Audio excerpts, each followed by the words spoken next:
Fala galera, João da TJM Leilões, tá? A maior e melhor assessoria de leilões do Brasil, tá? Aqui a gente tem o conteúdo mais denso do Brasil sobre o assunto de automóveis, de veículos de leilão, de preparar revendedores para comprar e vender esses carros de leilão, tá? Existe um buraco enorme nos bancos e nas seguradoras, quando a seguradora paga o prêmio para um segurado ou quando um banco retoma aquele carro que foi financiado ali para aquela pessoa que ficou devendo, que eles precisam repor aquela grana deles no caixa que eles pagaram. Então o leilão é um gap, é um buraco, é uma brecha nessas empresas absurda, que pouca gente sabe explorar de verdade. A maioria das pessoas só sabe comprar nos sites mais caros, da mesma maneira, compra na sua região e acha que vai fazer grandes negócios. Tá? Um negócio, se você está em São Paulo, é buscar um carro no Pará, é buscar um carro em Recife, é buscar um carro em Goiânia,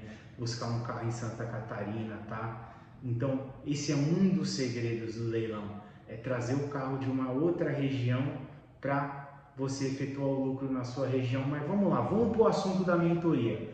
Consideração número 1, não desista antes do 6º ou 7º carro. Toda pessoa que eu converso, que eu mentoro, que insiste, que compra e vende, passa do seu 5º, do seu 6º carro, depois que ela passa por esse processo inicial, entre aspas, ela pega o jeito, ela pega as manhas, falando na gíria, e consegue ter uns resultados melhores. Eu lembro que o meu primeiro lucro de verdade assim foi no Mispin, que eu ganhei uns 7 mil reais mais ou menos, que eu falei, nossa, esse foi um arremate que valeu a pena. Quando eu estava começando ali antes da pandemia, tá, alguns anos antes, eu falei, pô, esse valeu a pena, mas eu consegui ganhar esses 7 mil reais depois que eu tinha comprado uns 4, 5 carros, tinha acertado, errado, desbloqueado a monta, passado por todo aquele processo para conseguir efetuar esse lucro. Então não desista. Esse é o conselho número 1. Segundo conselho, participa do leilão pelo computador, não participa pelo celular. E compra os carros por fotos. Eu vou te explicar por quê. Computador e comprar o carro por foto. Você está em São Paulo. Aí você está de olho numa S10 2017 a diesel LT. Aí você encontra no leilão de São Paulo. A tabela FIP desse carro, vou dar um exemplo, é 150 mil reais. Aí ela tem um totozinho ali na traseira, por exemplo. Aí no leilão de São Paulo, ela é arrematada a 74 mil reais, o boleto vai para quase 80. Já no leilão em Goiânia, ela é arrematada a 59 mil reais e o boleto vai para 65. Pô, será que por coisa de 15, 16 mil reais eu estou fazendo aqui um cálculo de cabeça? Não vale a pena arriscar comprar por foto e comprar pelo computador? Ou vale a pena pagar mais caro na sua região? Então, esse é um ponto. Segunda coisa, evita carro com mais de 10 anos de uso e sempre dê preferência aos carros novos, embora às vezes uns antigos, uns carros mais madurinhos às vezes deixam uma margem maior. Evita carro com mais de 10 anos de uso e menos que 40, 50 mil reais a tabela. Você sabe por quê? O que acontece?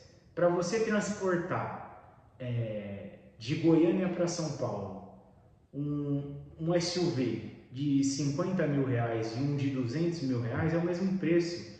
Para pintar 3 peças no SUV de 50 mil reais e num de 200 mil reais é o mesmo preço. Então, quando você compra um carro barato, a proporção dos lucros fica na oficina, fica no transporte, fica no despachante, fica em vários lugares menos no seu bolso. Quando o carro é caro, essa divergência, essa diferença, ela fica muito menor, porque o preço do carro já supera tudo. Todos esses gastos acabam ficando pequenos. Então, tenha o costume de olhar um carro mais caro, um andar, 2 andares para cima daquilo que você pode pagar, tá bom? Vamos lá. Se o seu dinheiro for muito apertado, for 20, 15, 20, 25 mil, até 30 mil, começa, a não ser que você tenha expectativas de ganhos futuros para poder comprar as peças, pagar o serviço. Se você não tiver essa expectativa, começa com carro de financeira, se o seu capital for muito apertado. Por quê?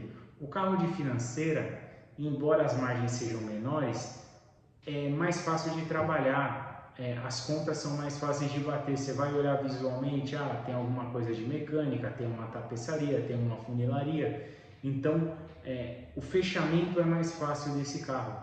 Então, se o seu capital for menor, começa com carros de bancos e financeiras, lembrando que os carros de seguradora são os que dão mais margem, tá bom? Vamos lá para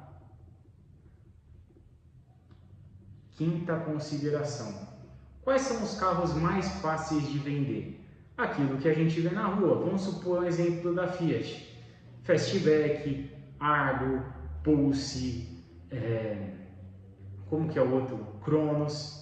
Esse é um exemplo. Quais são os carros mais fáceis da Jeep de vender? Compass, Renegade. E vamos pegar um exemplo da Jeep. E da Jeep, o que é mais difícil de vender? Grand Cherokee. Por quê? Porque é importado, porque é específico. Mas quando você faz uma venda de um carro desse e você acerta, você ganha rios de dinheiro. E é um carro que tem bem mais qualidade do que os carros da Jeep no geral, como Compass, Renegade. Então, o que você vê na rua é o que é mais fácil de vender, tá? Os carros mais específicos, embora às vezes eles dão mais margem, eles são um pouco mais complexos de trabalhar a venda, então a gente não recomenda para iniciante, tá bom? Vamos lá para a sexta recomendação, vamos lá.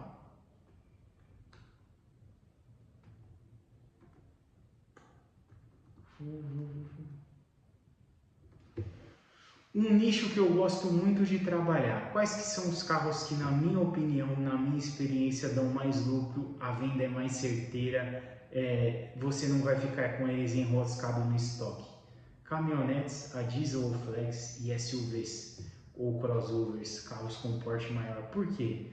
Cara, uma caminhonete, ela tem caçamba, ela é uma utilitária, ela tem feixe de mola, então ela é usada desde uma firma para alguém que queira trabalhar, usar e trabalhar com aquele carro, até um senhor que mora num prédio e que gosta de ter uma caminhonete só porque é uma caminhonete. Então, a caminhonete e o SUV, ele abrange o maior tipo de pessoas possível. Por exemplo, cara, você pega vou pegar um modelo de carro, uma HR-V da Honda, você vai ver um monte de mulher na rua dirigindo, é um carro que o público feminino gosta pra caramba. Por exemplo, o Peugeot 2008 também, tanto masculino quanto feminino. Então, eles têm uma altura do solo, às vezes eles têm proteções nas laterais, nas portas, para evitar riscos, tem um sistema de suspensão melhor, o motor é um pouquinho mais forte, então ele tem tudo do que as pessoas gostam. Às vezes tem tração traseira, 4x4,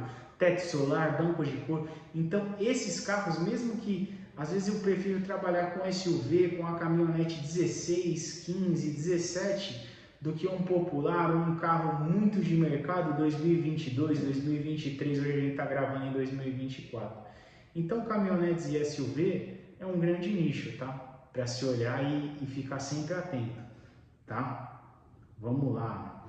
Sétima consideração, carros importados. E se está começando no leilão, evita carro importado, de qualquer natureza. Se você tem um pouquinho mais de experiência, pega carros importados com colisões leves, com batidas leves e até 7, 8 anos de uso. Ou seja, eu vou dar um exemplo. A gente está em 2024, 8 anos para trás são 2016. Então você vai pegar um Volvo, uma Land Rover, uma Jaguar, uma BMW, estourando ali ano 2015, 15, 16. 8 anos ali de vida, de uso, tá? Porque assim, carro importado e antigo é casamento. Ninguém quer, parece que ele fica mais velho e mais feio do que os nacionais, é mais difícil de vender. Você vai pegar uma pessoa muito específica, um exemplo, para vender uma BMW 2009, 2008, 2010, é um parto para vender. Agora um exemplo, uma EcoSport 2010, você abre a boca, você vende, entendeu? Eu vou aqui falar, sem pesquisar, vou falar de cabeça. Uma EcoSport 2011, numa loja zeradona, você vai achar aí preço em 40 pau. E uma BMW 2011, ali com um pouquinho de detalhe, você vai achar ali por 50, 55, 48, as mais baratas. Por quê? Porque é difícil de vender, você tem que colocar um atrativo muito grande para uma pessoa tirar do bolso 50 mil reais e pôr numa BMW num Audi de 15 anos, ninguém quer. Então carro importado, 8 aninhos, 7 aninhos, 9 aninhos, 15, 16 no máximo, um casco para trás, né? Então se é 16, 15, 16, 15, 15, estourando. Para trás disso esquece, você vai ter dor de cabeça, tá? Vamos lá, eu já fiz a consideração 8 e 9 junto, eu vou falar da 10ª consideração. Evite carros de novíssimo lançamento. O que é novíssimo lançamento? São os carros que acabaram da montadora lançar. Vou dar um exemplo aqui, ó. 2021, hoje a gente está em 2024. O Taos da Volkswagen, que tem aquela fita de LED, carro bonitão.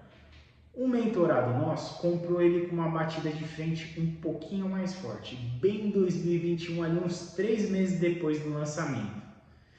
Cara, não achamos sucata, revirei, procurei outras assessorias, outras pessoas para me ajudar. A gente não achou sucata para esse carro, peça para esse carro em nenhum lugar, nenhum, sabe o que é nenhum?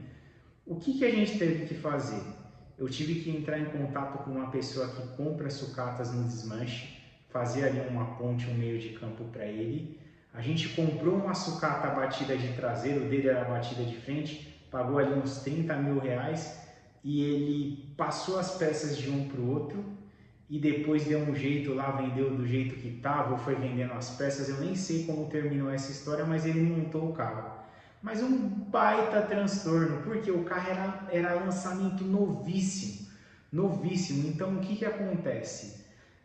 Não tem peça, não tem iniciativa, ninguém conhece o carro, você está preso na autorizada e o carro de leilão precisa de muita peça, principalmente o de seguradora. Então evita aquele carro, um exemplo, lançou o Fastback em 2023, agora já dá para comprar, só que 2 meses depois que lançou, se você compra com uma batidinha de frente, você não vai achar nada para o carro.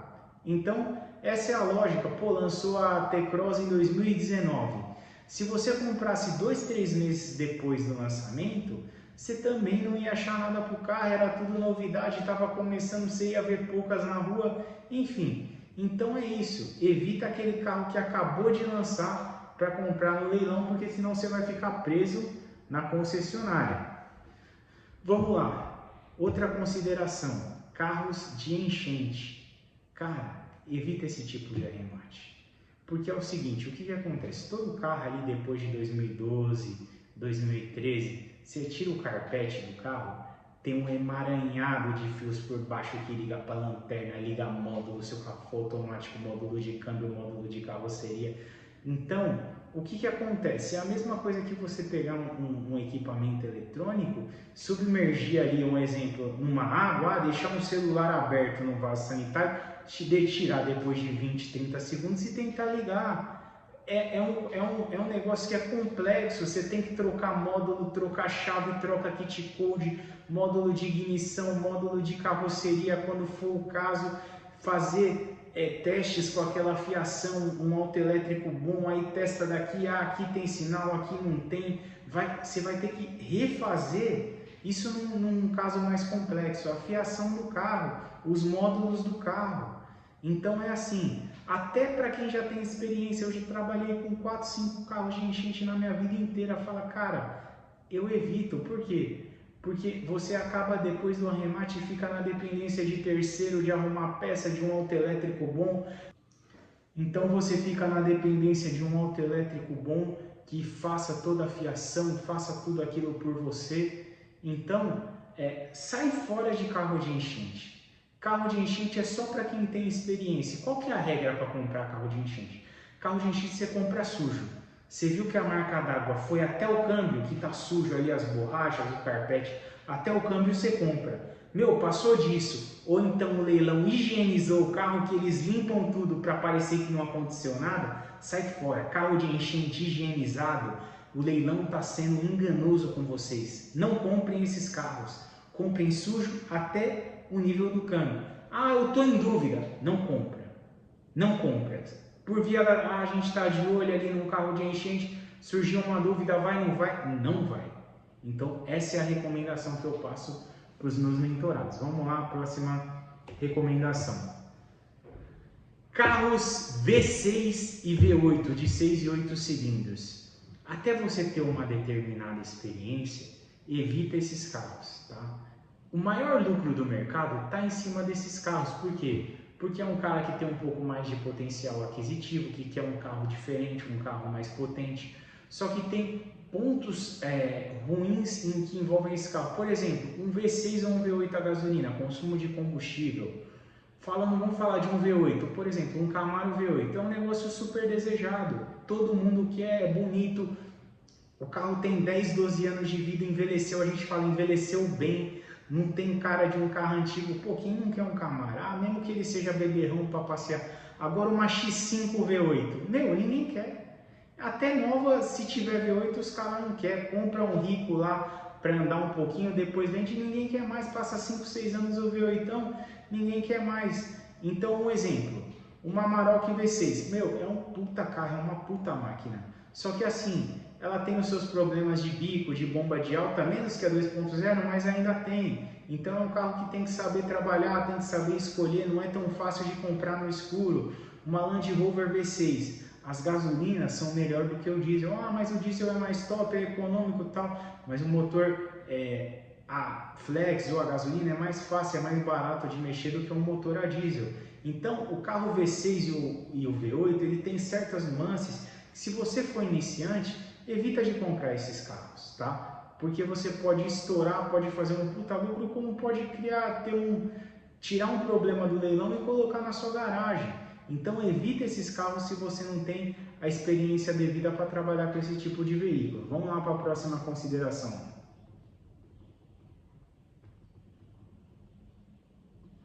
Ah, e detalhe que eu vou falar de V6 e V8. Se for um carro que tiver em ótimas condições e tiver um kit GNV num V6, V8 não vai ter, é lógico, ninguém é louco, mas às vezes numa Pajero Sport, aquela Pajero 3.8 V6, a Pajero Full, meu carro, você vai de São Paulo para a praia, você gasta R$500 de gasolina, é um absurdo, o carro é muito gastão. Então, dependendo da situação, é até aceitável um kit GNV num V6, tá? Então, são umas nuances, por exemplo, o carro ter um teto solar, ter alguns outros atrativos, é interessante para esse tipo de carro. É iniciante? Não vai para esse arremate. Próximo tópico. Qual que é um dos segredos do leilão? Esse aqui é as 7 chaves da nossa assessoria. Muitos sabem, mas eu vou revelar aqui. Carros de tabela FIPE alta. Por exemplo, se você tem um patamar para comprar um de 60, olha um de 80, olha um de 90, por quê? Como eu expliquei no começo do vídeo, quanto mais caro o carro, mais os serviços menos os serviços têm peso, ou seja, uma transferência para transferir um Camaro, dá um exemplo aqui, é R$500 de despachante, 550 em São Paulo, mais ou menos 500, 600 reais. Para transferir um Gol 98, também é 500, 600 reais de transferência. Para transferir uma moto, também é os 500, 600 reais. Ah, para pintar 3 peças de uma Amarok V6 3.0, né? 2020, o carro 175 mil de tabela. Para pintar 3 peças na funilaria, o funileiro vai olhar, vai ver que é um carrinho mais top e vai cobrar um exemplo. R$1.200 para pintar 3 peças, R$1.500. Para pintar 3 peças de um Celta, o funileiro vai cobrar R$900. Então, um carro caro, os serviços, o transporte, os anúncios, o que você gasta com ele deixa um espaço, uma gordura. Quanto o carro barato, o que você gasta chega assim, o carro caro, aquilo vai se tornando uma constante distante, você gasta pouco e retorna muito, tá? Uma das principais considerações aqui da nossa assessoria, evita carro de batida muito forte. Ah, o carro saiu por 20% da tabela, o carro saiu por 25% da tabela. Meu, vai sair caro no final. Eu tenho experiência, eu já comprei na ganância carro com batida muito forte e me dei mal. Eu não faço esse tipo de... Eu não compro esse carro trocar teto, porradona de frente ou porradona de traseira, lateral. Eu compro os carros que estão mais fáceis para fazer, para trabalhar. Carro porradão vai dar prejuízo. E eu sou testemunha disso, escuta o que eu estou falando. Tá? Vamos lá para um outro tópico. Batida traseira. O que acontece? Todo mundo que olha no leilão um carro com batida traseira fala, não é frente, não é motor, é fácil de arrumar. Só que o que acontece? A gente vai colocar aqui uma foto para vocês verem. A batida traseira, se ela entrou mais que uns 30, 40 centímetros do carro para trás, às vezes você tem que cortar o carro na metade do carro, tirar um grande pedaço do carro para reparar essa batida. Enquanto que às vezes na frente ou em outro canto do carro assusta, porque é frente, é radiador, é peça, isso. Só que você só vai fazer troca de peças parafusadas e na traseira você vai ter que quase cortar o carro no meio para fazer um reparo. Então toma cuidado com batida traseira. A batida traseira tem que ser bem levinha, porque se o carro ele afunila assim na batida traseira, ele entra muito para dentro, você vai ter que cortar o carro no meio para arrumar. Então toma muito cuidado com carros com batida traseira, tá bom? Bora lá. Outra consideração importante, tá? Carros com chassi remarcado. Carro com chassi remarcado é o seguinte, é um carro que ele tinha seguro, ele foi roubado, os caras clonaram o chassi dele, a polícia achou, seja por qualquer meio, aquele carro, ele voltou para a seguradora remarcou o chassi certo e ele voltou para leilão. Ou na rua, sem ser seguro, pode ser qualquer situação que deteriora o chassi. Por exemplo, teve um carro aqui nosso, que era particular, que caiu uma gotinha d'água no chassi. É um carro que eu peguei de um conhecido meu, ele oxidou aquela parte do chassi e teve que remarcar, tá? Então, isso aí é uma remarcação particular. Mas a remarcação de seguradora de leilão é isso, foi roubado, era dublê, rodava ali, a pessoa podia saber ou não que não era, e aí a polícia pegou, ele voltou para a seguradora marcou o chassi novamente e foi para leilão para absorver aquele prejuízo daquele carro roubado que foi pago o prêmio. Então, o que acontece? Até uns anos atrás era mais chato de fazer seguro, quase não fazia, tá? E as pessoas tinham um preconceito maior com carro de chassi remarcado, não sei e tal. Então assim, carro de chassi remarcado, já vende alguns já. Só pega se tiver bastante margem, se o carro tiver qualidade e tiver um preço bom. Se não, evita também, tá? Mas dá para fazer ótimos negócios com carros de chassi remarcado, tá? Quais são os carros que dão mais lucro no leilão a nível Brasil? Essa é outra consideração. Quais são os carros que dão mais lucro a nível Brasil no leilão? Carros de seguradora pequena e média monta. E tem um leilão judicial, tem um leilão de frota, tem um leilão de pátio do Detran, tem um leilão de financeira. Qual outro tipo de leilão? Tem um leilão de energia elétrica, de carro da energia elétrica. Meu, o carro que dá mais lucro a nível Brasil em leilões são carros de seguradora, pequena e média monta, que foram pago o prêmio, que são os carros sinistrados. Às vezes você paga 30, 35, 40% da tabela num carro desse para fazer uma batidinha boba de trânsito. Às vezes um carro de 10 anos, vamos pegar um exemplo aqui, uma Kia Sportage 2015, com teto solar, um carro top. O cara tem seguro, tá andando na rua. Aí ele deu uma batidinha de trânsito, que quebrou o para-choque, quebrou o farol, amassou o capô e amassou um pouquinho da alma por dentro. Nem abriu o airbag, mas quebrou 3, 4 peças. Aí não tem nenhuma na concessionária quando vai fazer o orçamento. E o orçamento dá 30, 35 mil reais, o carro tem 80, 90 de tabela. A seguradora ela não pode recuperar os carros com peças usadas. Ela tem que comprar peça nova, original e manter o padrão do carro.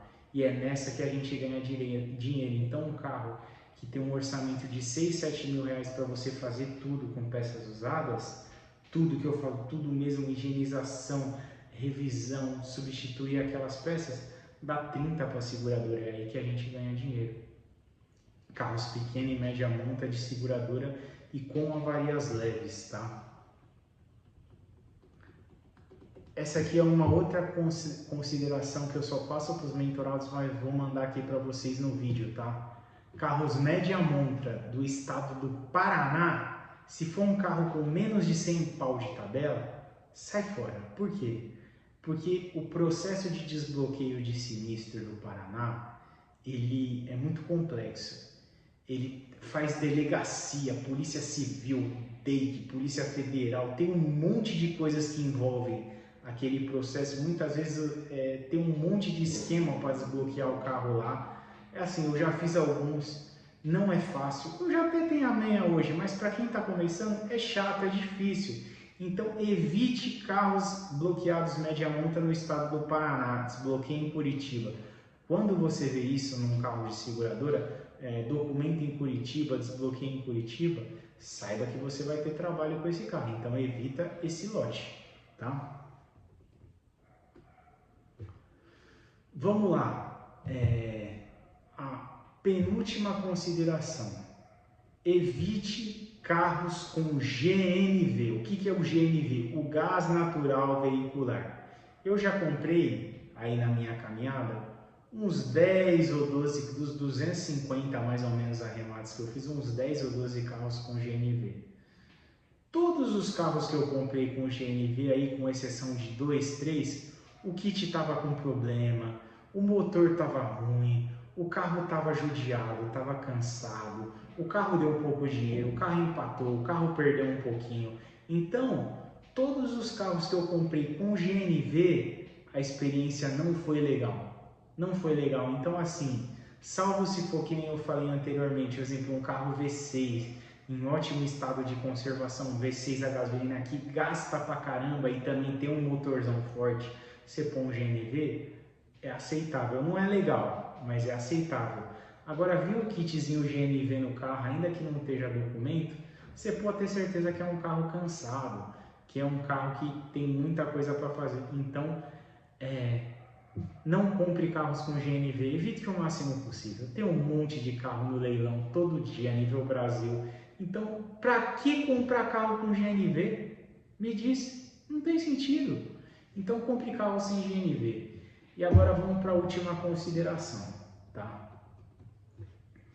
Efetue a leitura do edital em leilões de seguradoras e bancos de carros dos leilões tradicionais pelo menos uma vez por mês, tá? Por que eu falo uma vez por mês? Porque as regras às vezes não mudam todas as vezes de evento para evento. Então, a Copart, geralmente aquela regra vai estar lá o mês inteiro ou quase o ano inteiro e pouca coisa vai mudar. Agora, em leilões de imóveis ou leilões com outras variantes, pátio do Detran, leilão judicial, toda vez que você for arrematar, leia o edital. Leilão de banco e seguradora dos tradicionais leilões, vou dar um boi para você, pelo menos uma vez por mês, tá? Mas leia por via das dúvidas, tá? Isso é porque eu sou experiente, tá com dúvida? Não sabe? Lê o edital, tá? Mas se você já estiver familiarizado, pelo menos uma vez por mês nos principais sites, tá? Nos bancos e seguradoras, tá bom? Essas foram as 20 considerações que eu passo para todo mentorado meu antes de entrar na mentoria, que é um conteúdo grosso sobre carros de leilões, quer aprender de verdade, quer aprender a ter lucro. Se essa aula que você teve aqui no YouTube é uma aula livre, imagina uma mentoria comigo, eu te acompanhando um ano, ligando para você e falando, ó, é isso, é assim, vai por esse caminho, vai assado. Imagina onde você vai chegar. Meu, você vai crescer 10 anos em um, tá? Então, acessa aqui o link aqui embaixo, tem o link do nosso Instagram, da nossa bio, dos produtos que a gente vende. Entra para a nossa assessoria que eu vou te assessorar por um ano a você se tornar um arrematante profissional. Você não vai ficar amarrado por mim, você vai aprender os princípios e mesmo que daqui 4 ou 5 anos você volte a arrematar, você já vai saber comprar porque é como andar de bicicleta. Você vai ter os princípios entronizados em você. Valeu, galera! Fui!